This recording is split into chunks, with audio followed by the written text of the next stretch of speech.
Hey guys, so in today's video we're going to be installing this Micro Swiss dual gear extruder kit. Let's get into the box and see what we got inside. We have a tensioner arm, and this has one set of gears in it. And what I like about this kit that's different from the stock Reality one is the way it grips the filament. It grips the filament all the way around between the two gears and the little spurs that they have. It grips it all the way around, not just one edge of it. So all that clicking that you normally would get with the standard tensioner is a thing of the past. Also brings this little 3D printed knob. The rest of the hardware kit. And there's the other gear that goes on the stepper motor. And lastly, there's a reversal cable. So this cable is important that you install it because it reverses the direction of the stepper motor. And then you have a QR code here that probably links to a video.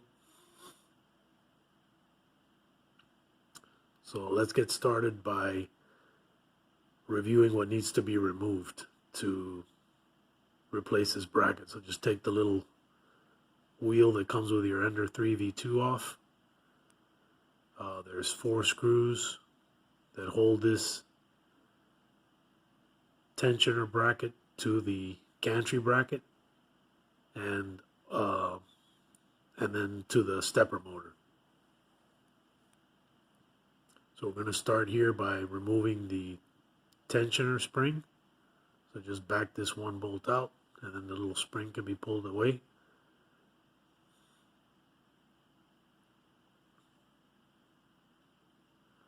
Remove your Bowden tube, and then start loosening the little screws that hold these tensioner arm and the bracket. Unplug your stepper motor, and you're going to have to support your stepper motor as you unscrew it because it'll just drop down on your build plate if you don't do it. So here's a review here of the stock tensioner setup, and this one's an upgraded one, but the original one is made out of plastic, essentially the same thing. And what I didn't really like about this is that it grips the filament only by one edge. So you see this little gear here? That's the only thing really that grabs the filament. The other portion of this is a bearing that has a half circle groove, and that's it. So as the filament, if you're printing a part that has a lot of retractions, you'll start to notice a bunch of clicking, and eventually it'll just tear up your filament. And so any object that I was printing that had a lot of retractions, this seemed to be the problem for me, and it's very frustrating. Currently on this Ender 3V2 I have the E3D V6 all metal hot end, and it works awesome. No issues at all. The thing is just flawless. And what was irritating is that when I'm printing items with a lot of retractions, I was running into this tensioner tearing up all the filament. So I've had it with this, and I'm going to replace it. Last thing you got to do here is just remove this little gear. It's got 2 grub screws on it, at least mine does. Some of these I've noticed also come like press fitted, and if that's the case, you're going to have to come up with a different method of removing this little gear, but in my case it was the 2 grub screws. So now what we're doing here is just installing the new bracket onto the stepper motor. And I found it easiest to just lower the motor down a bit and just drop the screws down through the bracket to align with the gantry bracket, and then slowly start screwing your stepper motor to it.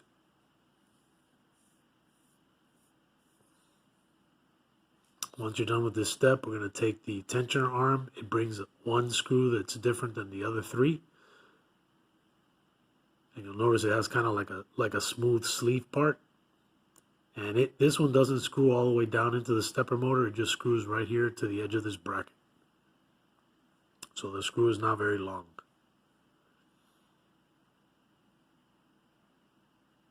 Tighten up the rest of the 3 screws that are left. And you don't have to get crazy tight, just snug enough that it's not going to come off. And what I'm doing here is just feeding a piece of filament through from one side to the other, and that'll help with aligning the gear. Now the gear goes with the grub screw facing down.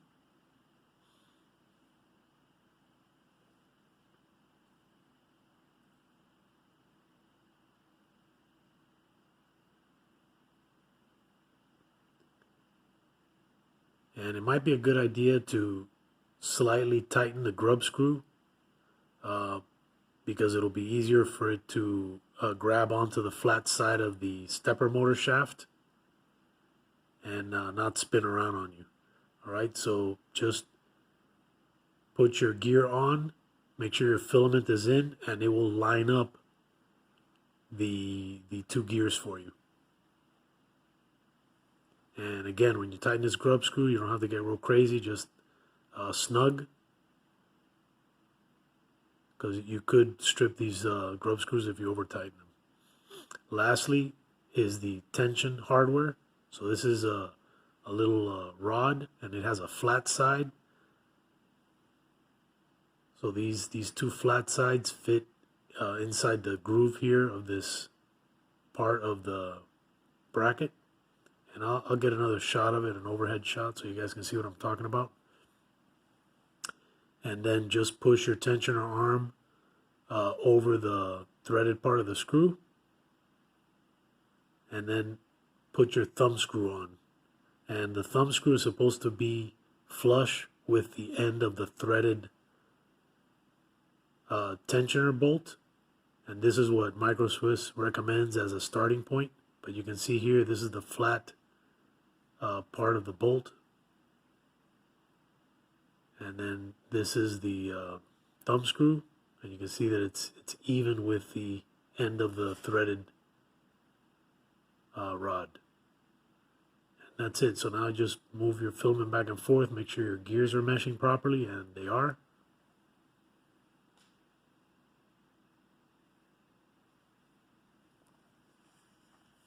Now I noticed here on mine, I have this filament sensor housing, and it's no longer aligning with the new position of the Bowden tube that's sticking out the one side of this Micro Swiss bracket.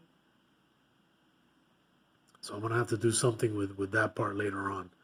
But this one part that attaches the Bowden tube that goes to the hot end to the bracket, instead of using this pneumatic fitting with the little jaws like the original Creality piece, it uses a compression fitting. So just make sure to put your nut on first, followed by your compression fitting. And the way the compression fitting works is you need to make sure that you feed enough tube into where you need it to go. And when the compression fitting fits into the sleeve, between the pressure of the nut up against the sleeve, it will squeeze that compression fitting, and it'll bite down on the tube. So the Bowden tube won't move. It won't roll around like it does with the pneumatic fitting that cuts into it. Once this thing is snugged down, this thing is not going to move. One thing I noticed on this is that the Bowden tube doesn't bottom out all the way. It will actually go past the end of the sleeve that it's supposed to fit into, and you need to make sure that you're not sticking out so far that you're hitting the gears. I think I'll provide an overhead view here so you guys can see what I'm talking about.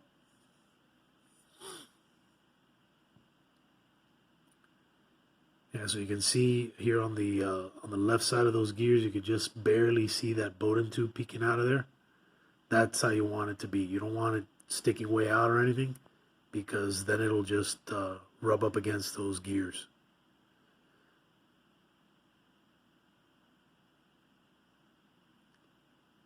So here I'm checking to see if this filament sensor is going to work, and no, it's not. It doesn't line up with the input side of the bracket. So I'm just going to leave it off here to the side. I'll just stick a piece of filament in it for the meantime, and then I'll have to rework this part later.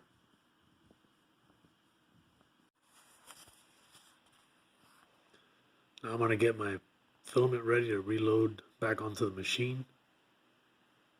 Install the knob, and you're good to go. Next thing is to install this little extension cable here, and it's important that you install this because if you forget to put it in, the direction of your extruder will be backwards. It'll be unloading filament instead of extruding filament to your hot end.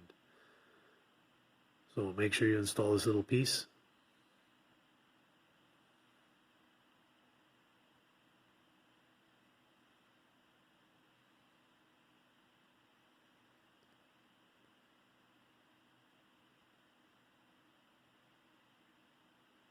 And then I'm just going to leave it hanging here for now.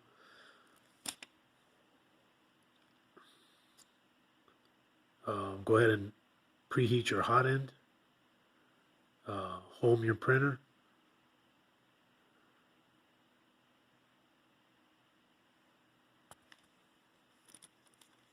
That way we'll be ready to load the filament. So now once the hot end is warmed up, we're going to go to prepare. We're going to go to extruder, set it to PETG.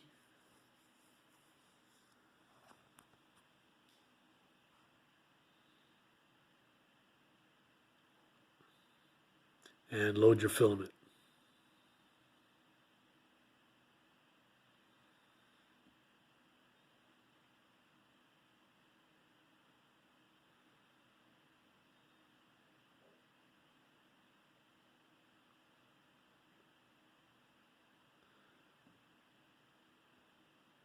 Once that's done, the next thing we're going to need to check is to see if we need to make any adjustments to the E-steps.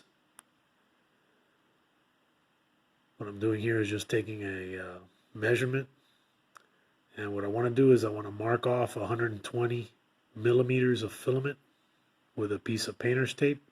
And the reason I'm using 120 is my plan is to extrude 100 millimeters of filament, and that extra 20 that's left over will give me an idea of if I'm under or over extruding. So we'll go back to your main menu.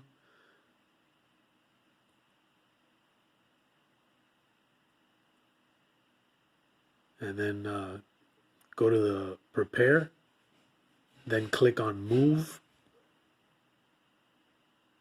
and then select extruder, and then set it to 100 millimeters.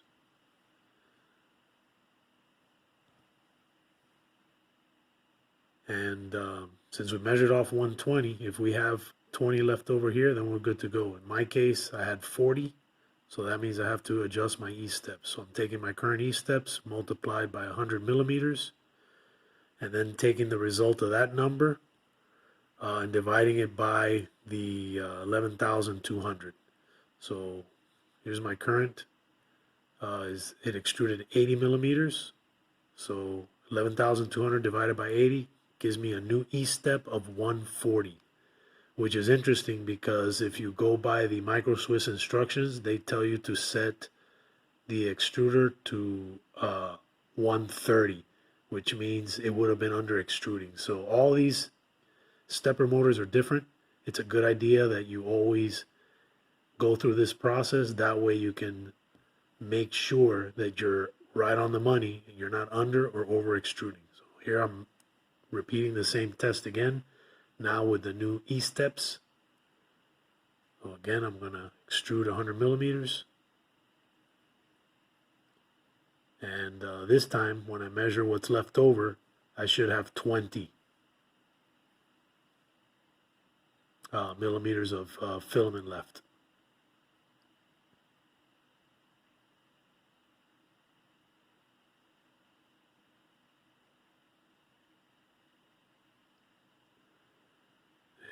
That's good in my book.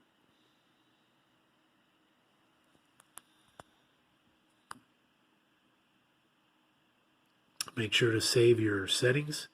That way when you restart your machine, everything will be the way you set it.